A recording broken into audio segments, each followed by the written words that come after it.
What's up, everyone? Welcome to the Entertainment Channel, where I talk about everything sports from a Chicago sports fan perspective. And today, I got to talk about the Bears. We had another come-from-behind victory yesterday, beating the Minnesota Vikings 19-17. The Bears have now won 3 games in a row, 7 of their last 8, and are in first place in the NFC North with a 7-3 record. And I know for everybody in Chicago, it feels so good to say we're in first place regardless of how the wins look. I don't care. We're 7-3 atop the NFC North. So going to talk about the game, talk about some key stats that stick out from the running game, the offense, a little bit of everything, the defense. We just got to talk about being in first place. It's a good thing no matter how you get there to be at top of the division 10 games into the season. We'll see how we wrap up the rest of the year. But for right now, got to be grateful. We're heading into Thanksgiving season. I'm happy. I'm grateful for my Chicago Bears. So without any further ado, let me get right into it, y'all.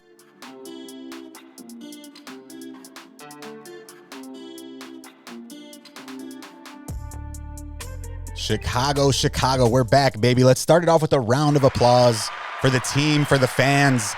We're in first place right now, top of the NFC North, first time since 2018. So it's a reason to be happy today, a reason to celebrate if you're a Bears fan. Don't let anybody tell you otherwise. Looks like we have our quarterback, definitely have our head coach. So we're on the right direction. Had to whip out the starter jacket today in celebration. So if you hear a little, that's just a jacket. So don't worry about that. But Chicago Bears, man, let me pull up the box score, give a quick recap on what happened in yesterday's game. Mentioned in the beginning, we won, another nail biter. So let's just get right into that. So you see here, Chicago Bears with another game-winning drive, this time to beat the Minnesota Vikings 19-17.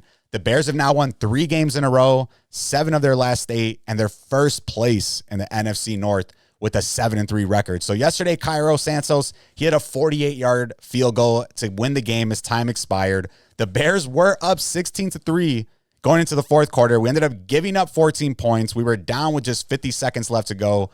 17-16 wasn't looking good, but we've been those comeback kids with Caleb Williams all year. So Devin Duvernay on the next return, he actually has the crazy, most unexpected 56-yard kick return, got us into Vikings territory, ultimately setting up that Cairo Santos field goal that won us the game. So Duvernay's big-time kickoff return, man. Like, you look at the stats, you're going to probably think like, oh, Caleb Williams led another game-winning drive. He didn't even have to worry about that. Duvernay got us on the other side. I think it's like the 45.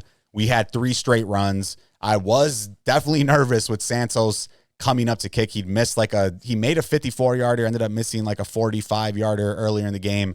And we were right there, like 42, 43 yards. I forgot what I said, what the total was on it, but whatever. He kicks that field goal. We win the game. I wasn't too sure. And if you're watching the game, it looked like it was about to go out. And then it just kind of like tailed back in, faded back in, which got to give him credit. He still made it. We still won the game. And the Bears now not cruising, but we're in 7-3 in first place in the NFC North. So Lions, they lost last night to the Philadelphia Eagles. The Packers won, but they have a tie, so we're ahead of them. And then the Vikings, as we know, we beat them yesterday. They dropped to 4-6 now on the season. So Bears, man, a lot to be excited about, a lot to be happy about. I think it's official. I think we officially have not only our quarterback of the future, obviously our head coach of the future as well. Caleb, only 16 of 32 yesterday. We could see that right here on the screen.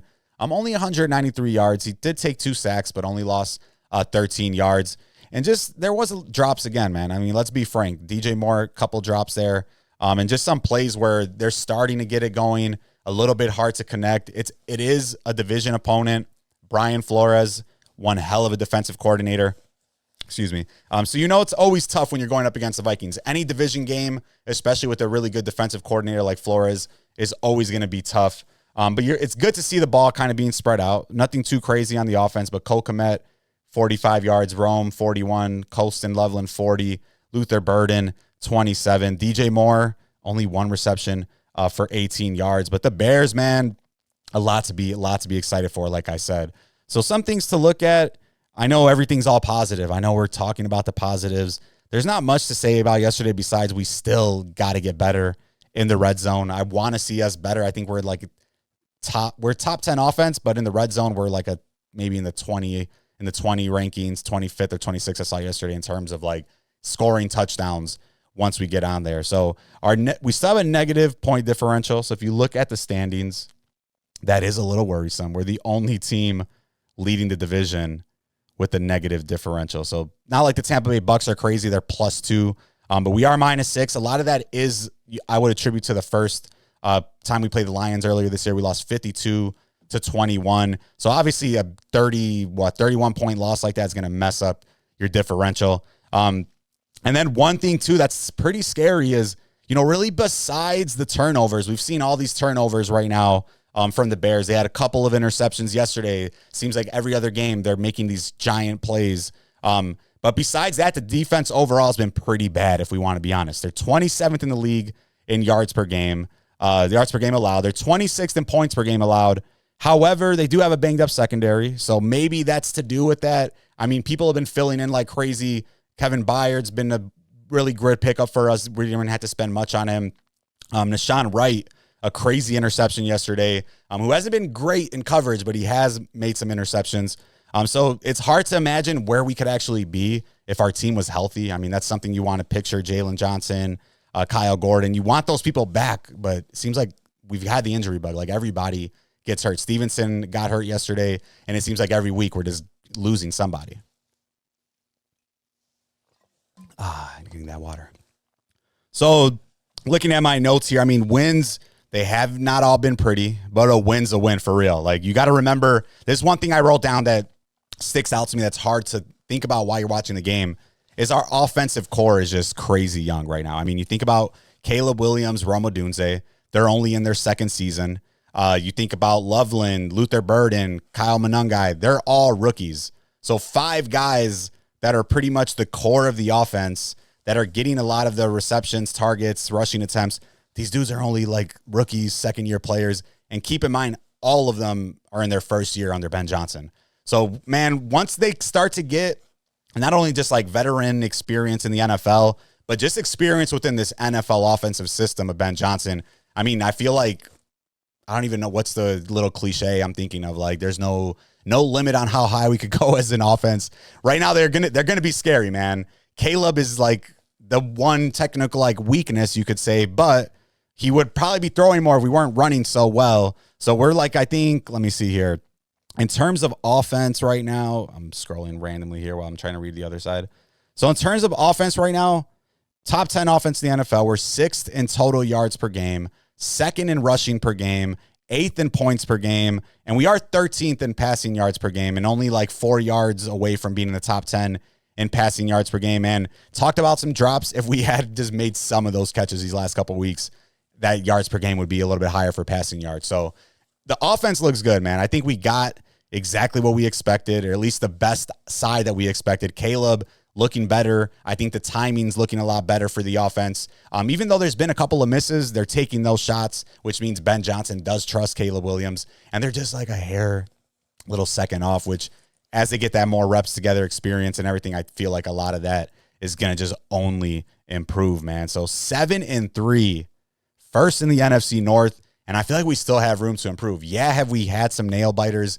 Yes, have things been pretty damn close? Of course. Like, I can't ignore that. Can't act stupid. But 7-3 is 7-3. No matter what you say. If we were 0-10, we'd have to answer for it. And I could make up a bunch of excuses when we're losing why we could have won this and that. So it does get annoying when we're actually winning, and then people just do the opposite. Now they're trying to find excuses why we got lucky we won. So when you win, you just take the win. Don't worry about everybody else. We're at top of the NFC North. We kind of have our own destiny in our hands. We got another game against the Lions. 2 more games, I think, against the Packers. We still play the Philadelphia Eagles. They're ahead of us. We got, the Steelers coming up and the Browns. So, I mean, it's really like our destiny's right there. If we want to have a winning season, we still have that opportunity. And really this weekend, supposedly no Aaron Rodgers playing for the Steelers. So it's really just like right there for us to take it. But I'm pumped up, man. 7-3 on my mama. Let's go. The Chicago. That Tremont Edmonds. Edwards, my bad. Tremont Edmonds. I'm like, why did I say Edwards? Tremont Edmonds, that's like one of the funniest things that people that aren't from Chicago, they're like, this is Chicago. And I can't say the last word, so I'm not going to say it. But if you're from Chicago, you know what it is. It's from the DJ mix. They throw it on the little DJ tag. And Tremont Edmonds has been saying and screaming it now. It's going viral on Twitter. So it's always funny seeing stuff like that where you've known about something forever, And then like the main rest of the world, I guess, starts to find out. But if you're from Chicago, you already know. You already know what they're talking about. So let's pull up the standings, man. Been talking about it. Let me see here. I might got a little tweet action for you guys. Get you guys a little something visually pleasing. We got some crazy stats here. So let's see. Going to talk about some statistics. So we're first. Where are we at? I looked at this earlier. I was trying to think. I'm like, man, like we've been decent. Like, when's the last time we were in first? I thought it was going to surprise me. But so you see here now, man, we're 7-3. Chicago Bears, first in the NFC North. We're on a 3-game winning streak. We've won 7 out of our last 8. So this marks the first time the Bears have led the division in November at this point in the season since 2018 when they were 6-3 through week 10. They went on to win the NFC North 12-4. So it's been 7 long years since we've been atop the division. I can't even believe that it feels like that long. Time flies for real. But 7 years without being atop of the division, you got to cherish it. So that's why when people want to talk shit or tell you, like, don't be happy, they're 7-3, they beat the Giants, they beat the Saints, you guys got lucky, yada, yada, yada, yada, yada, yada. Bullshit. You're 7-3. NFL, leading the division. Last year, we lost so many games on stupid shit that happened, and I don't see anybody being like, well, you guys should have won. You guys should have won. Like, fuck all that. We're 7-3. We're thriving. We're alive in Chicago Bears. And it's just like, I don't even know what to do, honestly. I'm so used to being on the negative side, like, oh, what the fuck are we doing? What's happening with the team? So now it feels good to be able to talk a little shit, be a little boastful. We still got some improvement. We do got the Packers coming up. Let's see what's our schedule. Oh, come on, ESPN, doing me bogus. Let's see, Chicago. Jamar Chase spitting allegations on my fantasy team. Not looking good, guys. I'll talk about fantasy later this week. Not looking good. That was the one thing of the weekend. The Bears, if the Bears didn't win yesterday, I would have just been probably MIA for the whole week because I lost all 3 fantasy games and the Bears lost. Like, at least when the Bears win, fantasy doesn't bother me as much, but it's a tough fantasy season this year, guys. I don't even want to talk about it. All right, but we see here the rest of the year, we got the Steelers coming up. Then we got the Eagles on a Friday after Thanksgiving, random game. Packers, Browns, Packers again, 49ers, Lions. So it's going to be a tough finish this season. Remember now the NFL season is 17 games. So the Bears are 7-3. We're 10 games in. We still got 7 games left to go, with 3 of those being within the division and 5 of those really being against like NFC playoff teams. Steelers are always tough. Browns are always tough. But there's a lot to look forward to. I mean, like I said earlier, we got our destiny in our own hands. We got the Packers. We could beat them. We got the Lions. We could play them, beat them. So, I mean, the division is within sight. I don't want to get too optimistic, but it's realistic. We're right there. We're in range of winning the division. You got the Packers twice. You got the Lions. Like, you win just 2 of those games, you're really in a good spot to win the NFC North. So we'll see how it finishes out. It's been a really fun season, a really up and down season, just kind of crazy. We're finally winning the games that we're used to losing as Bears fans. So I'm excited to see what the rest of the season looks like and really what the next couple of years look like. If these players can stay healthy, Ben Johnson stays with us, it really does look like we could be legitimate contenders, and really sky is the limit for your Chicago Bears, man. First place atop the division. So why are we in first place? Obviously, the offense looks good. Ben Johnson looks good. Defensively, stat-wise, like per game, we're suspect. But turnovers, we be going crazy. So let's take a look here. Straight out of Chicago. So did you know that the top 3 leaders in interceptions in the NFL, they're all on the Bears? Leading the NFL number 1 so far with 5 interceptions this year is Kevin Byard.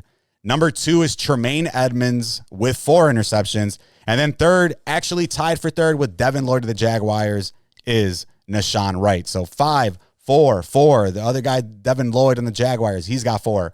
But this defense is creating turnovers. You're going to give up all those yards, let people get everywhere. You better force some turnovers. I can't even imagine where we would be if we weren't staying at this point. So just knowing that the Chicago Bears have 3 guys leading the league in interceptions, they're saving our ass. Not only have the games been close, but we've needed these turnovers to really, give the defense any chance of stopping them. Because to be honest, when they're running, throwing, defense has been sus. I did say, Jalen Johnson's out.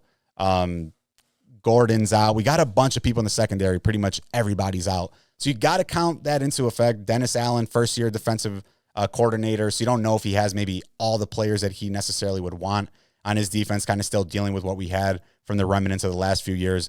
But that's a pretty crazy stat, man. So just to say that again, in case you missed it, like, did you know that the top 3 interception leaders in the NFL are all on the Chicago Bears? Number 1 with 5 interceptions, Kevin Byard. Number 2, Tremaine Edmonds with 4. And then actually tied for 3rd, or they're tied now for 4. I'm tweaking. They're both got 4. NFL.com is wrong. So we got Byard with 4, Wright with 4, or Byard with 5, Wright with 4, Edmonds with 4. What a just fumble there on me saying all the words wrong. So bear with me there, guys. We got the top 3, basically. Like, the Bears got the top 3 interception leaders. And I don't even want to say that word. I'm like, interceptions, NFL. Blah, blah, blah, blah. Can't read. It's a Monday, guys. Bear with me. I'm still excited about being first in the division where I can't even read. So top 3 guys, interception, NFL leaders are on the Chicago Bears. Kevin Byard with 5. Nashawn Wright, Tremaine Edmonds with 4 apiece. So you got to give a shout out to these guys. We've been undermanned in the secondary. Byard, kind of a little bit of a throwaway to the Bears. We got him on a good deal. Edmonds, a little bit of an unsung hero linebacker in the NFL. And then Nashawn Wright, I mean, he hasn't been great all season, but dude's got 4 interceptions. He had that really nice interception yesterday in the end zone, basically snagging it away, getting us the ball back. And you got to love what you're seeing from the Dennis Allen defense, at least on the turnover side. They got a lot of room to make up and improve in terms of like giving up yards per game, letting every defense or offense run up and down the field. But getting turnovers, man, you really can't complain. It might not be sustainable for the whole year. So hopefully once we start getting people back, they could clamp up a little bit. But for now, if you're going to make those turnovers, I guess we got to live with it, guys. I guess we got to live with it. Then the last crazy stat as I kind of wrap up today's wrap up today's video. I'm getting a little warm in here. Wearing the starter jacket inside, not recommended, guys. It is winter outside, but I got the heat on. My wife wants that at like 70. So right now, getting a little sweaty under here. We're not going to lie. And I shouldn't be. I'm geeked up for the Bears and nothing to be nervous about. The Bulls, another story, which wait for that video. They're playing the Nuggets today. Was going to make a Bulls video, but I was like, yo, I'll let them play the Nuggets. They lost to the Jazz yesterday, then make a video for both. So this right here is a crazy stat, man. So far, this is the craziest stat I found, at least this year. And you see it here from Direct Him or Jay, this like Chicago Bears account. I wanted to look for the tweet. But I saw this on ESPN reading an article earlier about the Bears. So the Bears now have 5 wins this season after trailing in the final 2 minutes of the fourth quarter, tied for the most in a season since the 1970 merger, according to ESPN research. And Chicago quarterback Caleb Williams has 5 game-winning drives in the fourth quarter this year, the most in a season by a Bears quarterback also since the merger. So Caleb Williams and the comeback kids, these dudes have 5 fourth quarter comebacks in the final 2 minutes of the fourth quarter. So you got to imagine the roller coaster myself, all the Bears fans were going through, but it's worth it, man. It's worth it to be at 7-3. Yeah, has it been a crazy week almost every week trying to get to a win, make sure we get a dub? Are we putting ourselves in tighter situations that we have to be? Yes. But are we grateful? Are we happy to be 7-3? Yes. So Chicago, man, right now, enjoy it. We'll see how the rest of the season plays out. I think we're still being a little bit slept on. We still only have like the 3rd best odds to win the division, which I guess with the Lions, with the Packers, it kind of makes sense. But all we got to do is split with each of those teams, and we're right there in that dog race. So we'll see what happens, man. This stat is crazy, though. Just to think about that. 5 comeback wins. Wait, let's see. They've come back to win in 5 games when trailing in the final 2 minutes of the fourth quarter. So that's just wild right there. And that's the journey of being a Bears fan. It's up, it's down, it's sideways, it's up, it's side, it's all around. So you're trying your best to survive out here as a Bears fan. We got the Steelers coming up this weekend. Looks like Aaron Rodgers is out. I think he has like a fractured wrist or something like that on his non-throwing hand. But Bears, Steelers will be playing Mason Rudolph Sunday, 12 o'clock. We got a chance to go 8-3, guys. You get to 8-3, you definitely got to start talking playoffs, because all you really got to do is maybe win 10 this year. I mean, things could get a little bit crazy, I guess, but once you hit that, we get to 8-3, and then you miss the playoffs, you're kind of, it's not great. But let's see, 8-3. Take a look real quick at the playoffs, because we're actually third in the NFC. That's actually wild. So let's see. I mean, yeah, you think about it. You get to 7, you get to 8-3. You got a pretty big jump here. So we'll see what happens. Bears 7-3, first in the NFC North, third in the NFC. We control our own destiny. We got the Packers 2 times this year. We still got the Lions 1 more time. We got the Eagles coming up. So, I mean, realistically, we split those games, baby. It looks like we're looking at the playoffs. So, just crazy season, man, because you got to win those games. And hopefully we could win them clearly because, once again, this stat right here just blows my mind. Bears now have 5 wins this season after trailing in the final 2 minutes of the fourth quarter. Tie for the most in a season since the 1970 merger. And Chicago quarterback Caleb Williams has 5 game-winning drives in the fourth quarter this year, the most in a season by a Bears quarterback since the merger. So that's pretty much like 50, 60 years. So shout out Caleb Williams. Shout out to Chicago Bears. No matter what, we're always grinding. It feels like we always have a chance, and that's really all you can ask for on Sundays when you're watching your football team, man. So shout out to them. It's been an exciting season to watch so far. I think Caleb Williams really, dude, is the truth. Ben Johnson, definitely the truth. So it's going to be exciting to see this team, kind of morph into what they become over the next few years. Loveland, Luther Burden, Kyle Monungai, Roma Dunze, Caleb Williams. That's all on the offensive side. It's going to be exciting to see them growing with Ben Johnson and really what this offense could be. We're already top 10 in a bunch of statistics, so see how we could climb, how we get better as Caleb Williams improves. So thanks to everybody coming through on the entertainment channel. You got to remember Chicago Bears, baby. We got a game this week. Stay tuned for my channel this week. Turn on the notifications. Going to be dropping a Bulls video. I'm trying to get a guest on this week as well. Talk some fantasy football, talk some Bulls, Bears, a little bit of everything. But thanks for coming through the entertainment channel. You're real if you're still here. And remember, when you're on the entertainment channel, you got to go crazy. Don't be lazy. And don't be doing nothing fugazi. Deuces.